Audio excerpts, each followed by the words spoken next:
For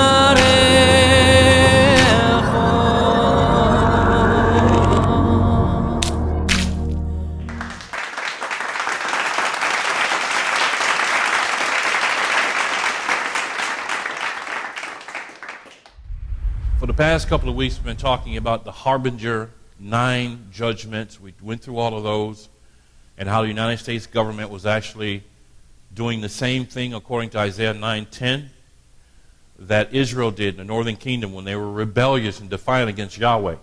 Yahweh says, look, I'm going to do this, I'm going to judge you, and they says, bring it on.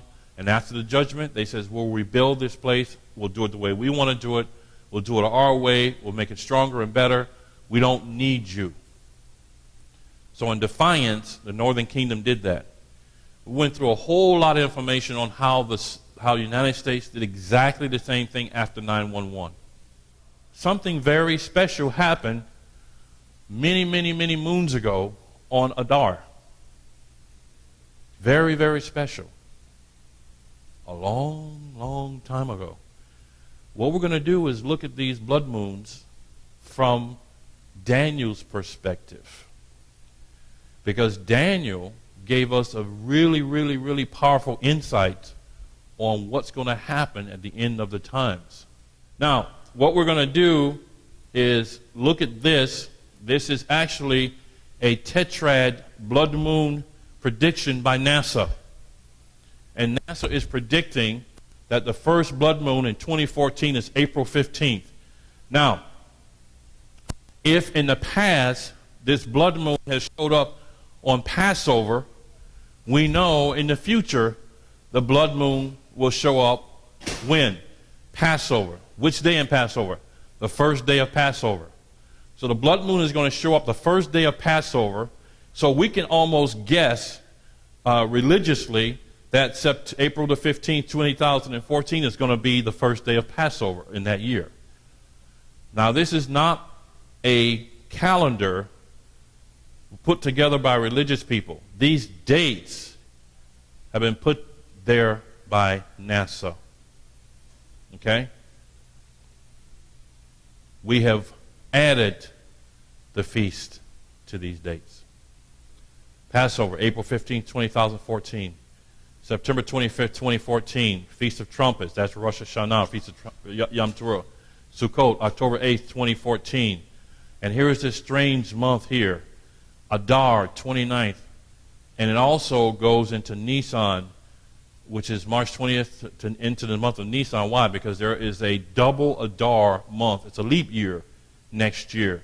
Why is that important? What happened years and years ago on Adar? We'll look at it in a minute. And then you have April 4th, Passover. I don't know why that's there. April 15th, April 4th. 15th, I don't know why that's there. Then you have, are these supposed to be different years? I think so, yeah. 14 and 15. So, and here's the blood moons that we've seen recently. 1493 or 1494. That was during the Spanish Inquisition. We talked about that. There was a blood moon that began on the first day of Passover. At the end of all this, there was a Sukkot blood moon that began on the first day of Sukkot. All right? And then there was 1968, and 1949 and 1950. 1948, Israel became a nation on the day of Shavuot. 1949 was the first blood moon, the first set of tetrad moons. Then 1950 was the second.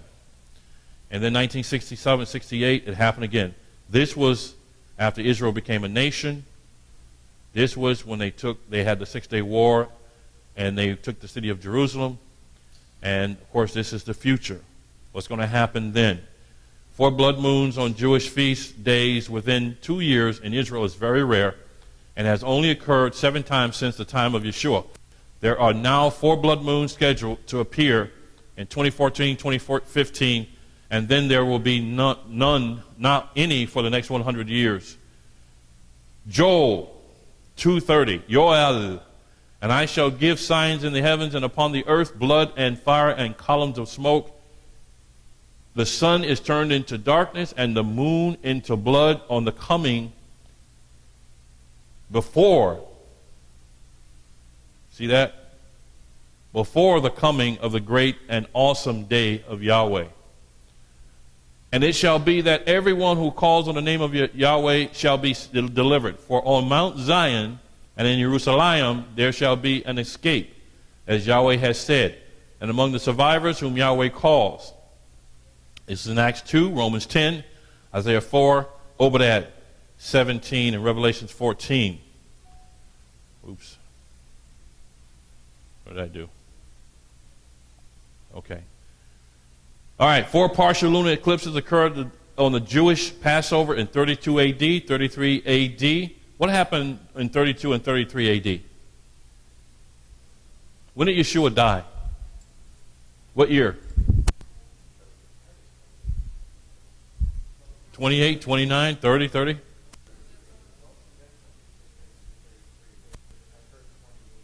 Yeah. But if we go by these tetrads, and if we go backwards in time, we can pretty much pinpoint what happened when. For instance, how do we know about these blood moons in the future in 2014 and 2015? NASA. What did the Jewish people do before? They would look out for the tetrad, the blood moons. They would look out for them.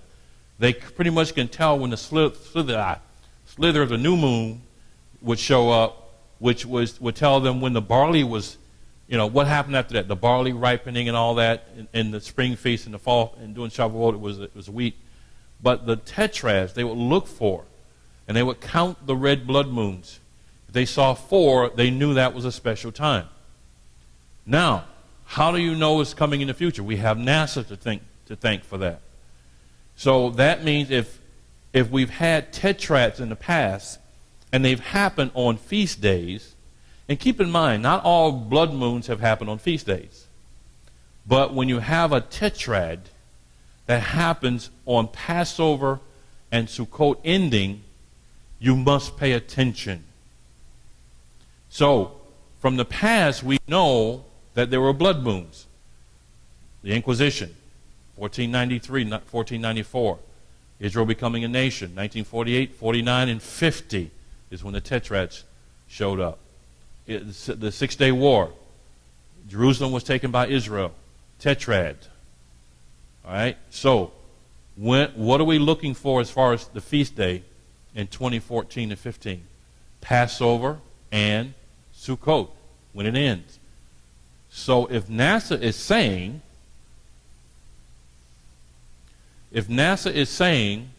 that in 2014 we're going to have the first tetrad or blood moon on April 15th, that can pretty much tell us what? That's the first day of what? Passover. If we go back in time where it was 32, 33 AD, then we can almost pinpoint whenever those tetrads had happened, that was the day when that event happened. It had to be Passover. When was Yeshua killed? During Passover. When was he raised? During Passover, the week of Passover. All right, so let's keep going, because we're running out of time. All right, Acts 20, verse 20. The sun shall be turned into darkness and the moon into blood before the coming and the great and splendid day of Yahweh.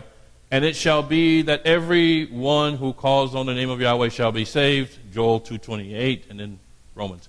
In 2014, the first of the 4 total lunar eclipses occur on Passover, first feast day, April 15, 2014, followed by a solar eclipse on April 29, 2014. And then the second total lunar eclipse occurs on the Feast of Sukkot. So here's what happens. You have boom, boom, boom, boom, 4 moons. And contiguous. When I say the word contiguous, means they're all tied together. They're all in concession. All right? One after the other. And then you have the solar eclipse. That's the sun turning into darkness. And then on the other side of that, you have 4 more blood moons. Okay? So it says, I'll read it again. In 2014, the first 4 total lunar eclipses occur on the Passover first feast day, April 15, 2014, followed by a solar eclipse on the 29th, 2014. Then the second total lunar eclipse occurs on the Feast of Sukkot, last fall feast day, October 8th, 2014, followed by another solar eclipse on October 23rd.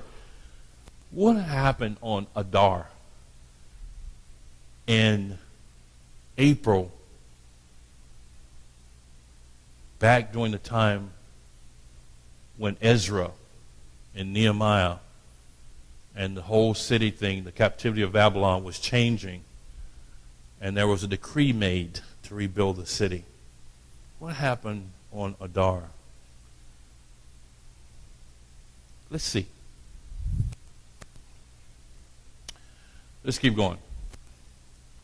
All right, let's see what it says. Let's read this first. Tetrads are 4 sequential lunar eclipses with no intervening partial lunar eclipses occur 6 other times in this century, but this is the only time it occurs on the Jewish holy days of Passover and Feast of Tabernacles, these 7 times that we talked about. And, of course, here's 3 of them right here. We talked about this before, 1943, and we talked about Spain, the Inquisition. So it's a very special thing. Since 1 AD, there is no year called 0. All right, since 1 AD, this tetrad has occurred on these holy days 7 times. And I don't know why I keep stepping on my pant leg. In 2014 will be the 8th time it won't occur again for another 500 years. So 2014, 2015, it will be the 8th time. It won't occur. And notice, it'll be the 8th time. What is 8? What is 8 representative of? What is it? Shemini Atzeret, which is a new beginning. It's a new beginning. We hadn't had many new beginnings. This is a huge new beginning coming up. And we're not going to have another new beginning for 500 years. You want to be around 500 years, see if Yeshua's coming back for you? I don't. Do it now. All right. So, Passover, April 15, 2014, total lunar scale, we talked about that. Feast of Tabernacles, we talked about that. Let's keep going. Come on, baby. Keep going. Move. All right. Jewish Civil New Year, total solar eclipse, March 20th, 2015. What is the month of March again? No. March is not Aviv. Adar. Keep that in mind. Adar. Okay? Passover, April 4th, 2015, total lunar eclipse. Could it be the taking up of the feast? I mean of the Kala, the bride? We don't know yet. All right, Feast of Tabernacles, September 28th, 2015. Total lunar eclipse. And this is the 28th according to the Gregorian calendar, our calendar. It's October 8th according to the religious calendar. It's a difference. I'm just giving you some information here. That date is what NASA gave us because NASA doesn't know about a Jewish religious calendar. All NASA knows is the Gregorian calendar. So that's the dates it gives us. And it doesn't know anything about no feasts. What NASA is saying, and this is the day when these moons will happen. So we put our pagan calendar and slap it on there, and we call it September 28th. This is what solar and lunar eclipse. Now, what you'll have is let me see if I got a better picture of it here. Come on, there it is. What you have here, you have 2 full moons. These are red moons. And then you see here Adar 29th, 3/20/15. NASA told us there's going to be an eclipse, a solar eclipse, total darkness of the sun on Adar. Why Adar? What did Yeshua experience when he died on the tree? What was it? Total darkness. When he died, there was total darkness. Okay? Now, based on what NASA says, based on them knowing how to project these eclipses, there was an eclipse that happened back then. Now, NASA knows nothing about the fact that it was the day when Yeshua passed away. They know nothing about that. But why does this month Adar keep popping up? As soon as I get my clicker back, I'll let you know. It's a very important month. The eclipse of the cluster of 2014-2015 includes a rare lunar eclipse tetrad following on Passover and Tabernacles. Here you go. Here are the dates.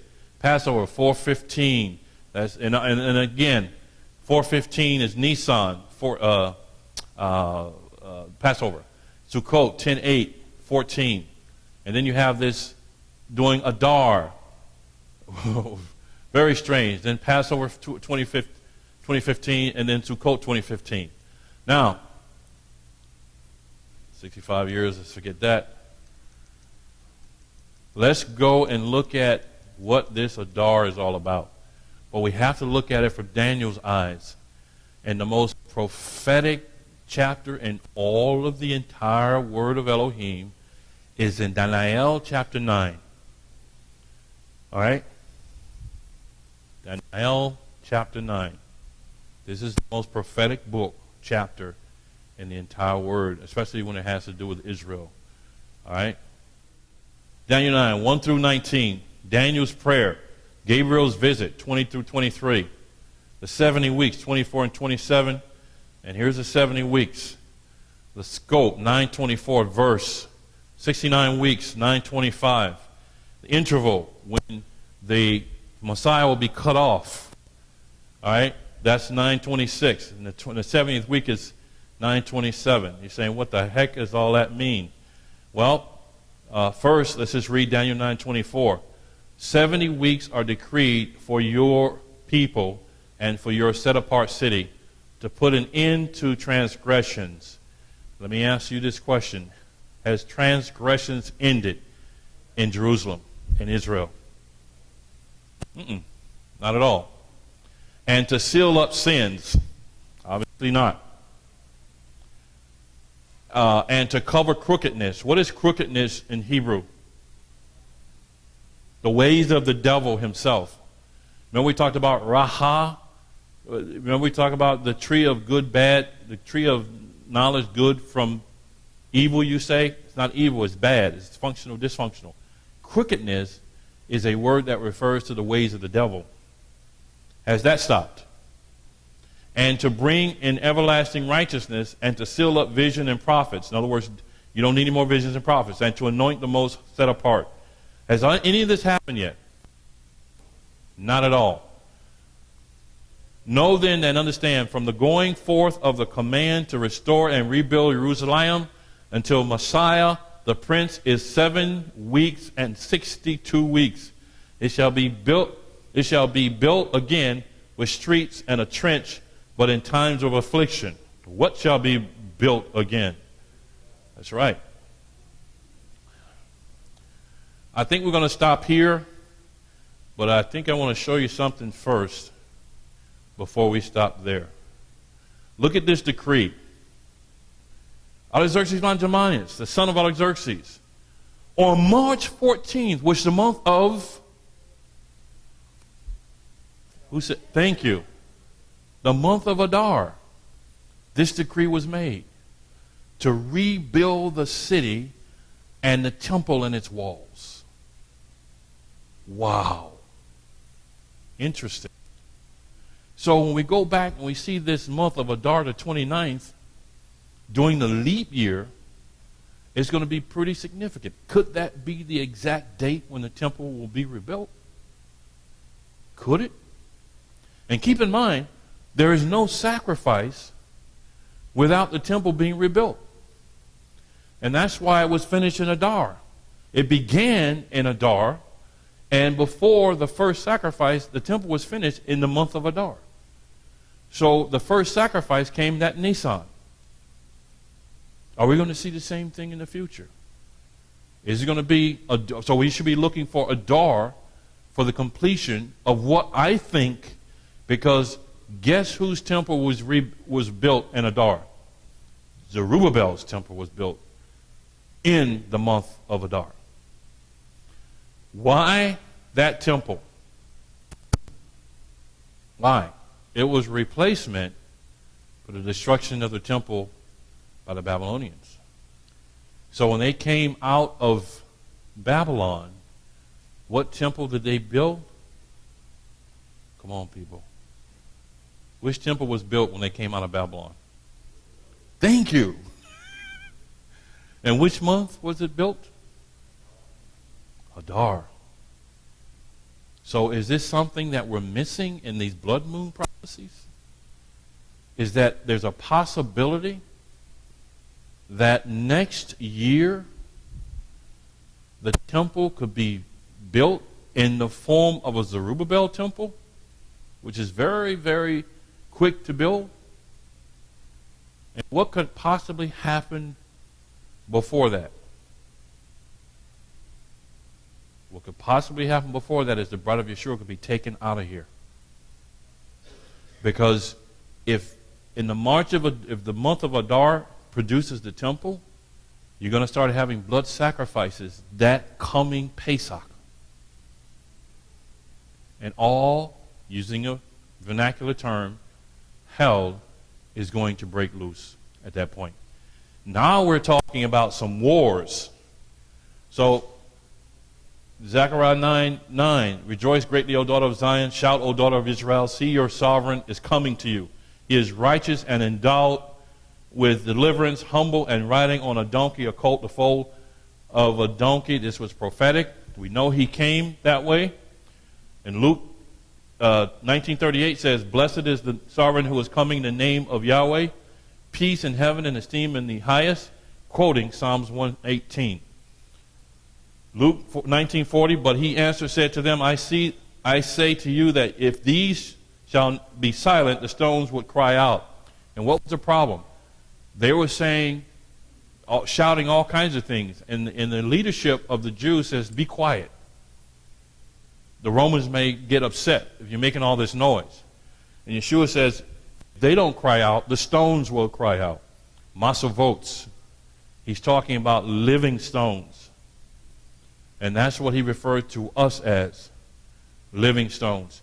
And there's teaching that the stones he was talking about were the stones in the Jordan that was put there by whom? Joshua, Yahushua. Those stones, they're memory stones, they call them. Stones that says something special happened here. There's speculation that he was saying those stones will cry out if these people don't. So I think I'm going to stop here because here is March 14th, and a decree of Artaxerxes Longimanus, Adar 445, and then April 6th, Passover, is when Yeshua, the week of Passover, the first day, at that time in our month, April, the pagan month, was April 6th. In the Hebrew month, it was the 14th of Nisan, which that day moves every year. That's when Yeshua marched into Jerusalem on a donkey. And of course, 4 days later, he was crucified. This is not made up stuff. This is the real deal. This is the real deal. So 2014 and 2015 is going to be a very, very special time. We can't say for sure what's going to happen, but you can bet that whatever happens is going to happen on these days. We can't forget about the war of Armageddon or the Armageddon battle. When is that going to happen? How about the Gog-Magog battle? When is that going to happen? So there's a few things that we're looking forward to that's got to fit into the scheme of things. In other words, things are going to have to happen very quickly. And they do. Why don't we stand for prayer?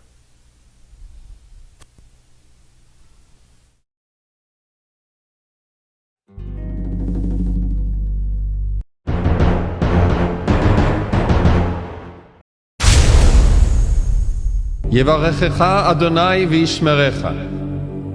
יאר אדוני פניו אליך ויחונקה. יישא אדוני פניו אליך וישם לך שלום.